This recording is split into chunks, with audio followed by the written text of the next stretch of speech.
RTC బస్సుల్లో మహిళలకు ఉచిత ప్రయాణ పథకం ఆటో డ్రైవర్లకు శరఘాతంగా మారింది. వారి జీవనోపాధి దెబ్బతీస్తుంది. ఆటో డ్రైవర్ల కుటుంబాలను రోడ్డు మీదకి లాగుతోంది. పెట్రోల్, డీజిల్ ధరల వల్ల అసలే అరాకొరగా ఉన్న సంపాదన ఇప్పుడు అసలే లేకుండా పోయింది. ఇలా అయితే ఎలా బతకాలని ఆటో డ్రైవర్లు కన్నీరు మున్నీరవుతున్నారు. కాంగ్రెస్ ప్రభుత్వం తమను ఆదుకోవాలని వేడుకుంటున్నారు.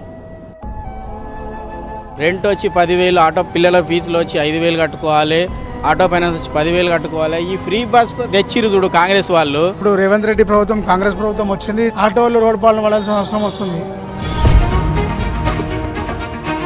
ఆటో డ్రైవర్లకు మరో షాకింగ్ న్యూస్. ఇక ఇప్పుడు హైదరాబాద్ లో డీజిల్ ఆటోలు నడుపుతున్న డ్రైవర్లకు ప్రభుత్వం తాజాగా నిర్ణయం షాకింగ్ గా మారింది. డీజిల్ ఆటోలను నగర శివార్లకే పరిమితం చేయనుంది. డీజిల్ వాహనాలను నగరంలో వినియోగించకూడదని నిర్ణయించింది. నగరంలో ప్రస్తుతం ఉన్న డీజిల్ ఆటోలను ఔటర్ రింగ్ రోడ్డు బయటకు తరలించాలనేది ప్రభుత్వ ఆలోచన. ముఖ్యమంత్రి రేవంత్ ఈ విషయాన్ని స్వయంగా వెల్లడించారు.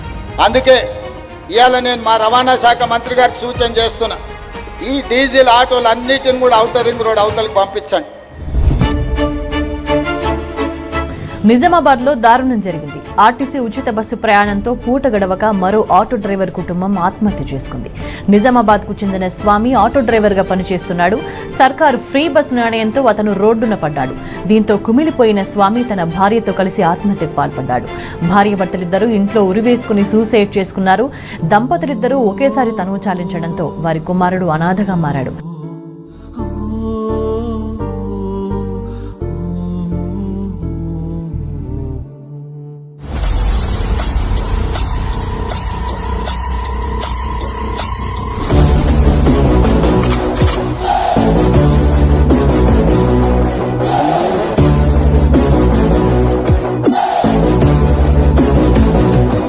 ఆఖరికి మిగిలేది 300-400 కంటే ఎక్కువ మిగులుతలేదు.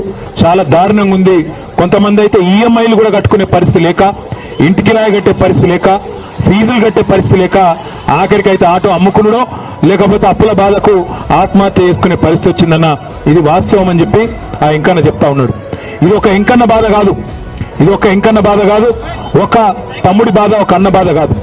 రాష్ట్రంలో ఉండే 6.5 లక్షల మంది ఆటోలు నడుపుకునే మా అన్నలు, తమ్ముళ్ళు ప్రతి ఒక్కరి బాధ కొద్దిగా కుడి ఎడుమ ఇదే బాధ ఉన్నది. మరి ఎవరైతే ఆటో డ్రైవర్లకు మీరు ఇచ్చిన మాటలు ఏమన్నారు? మీరు 12,000 రూపాయలు ఇస్తాం సంవత్సరానికి అన్నారు. ఆ 12,000 సరిపోవు, మాకు నెలకు ఖచ్చితంగా 5,000 రూపాయలు ఇవ్వాలని చెప్పి ఆటో డ్రైవర్లు అడుగుతా ఉన్నారు. ఈ రోజు ఈ ధర్నా గురించి, మీ డిమాండ్ల గురించి మీ తరఫున మేము మాట్లాడతాం, మేము కొట్లాడతాం, మీకు అండగా ఉంటాం.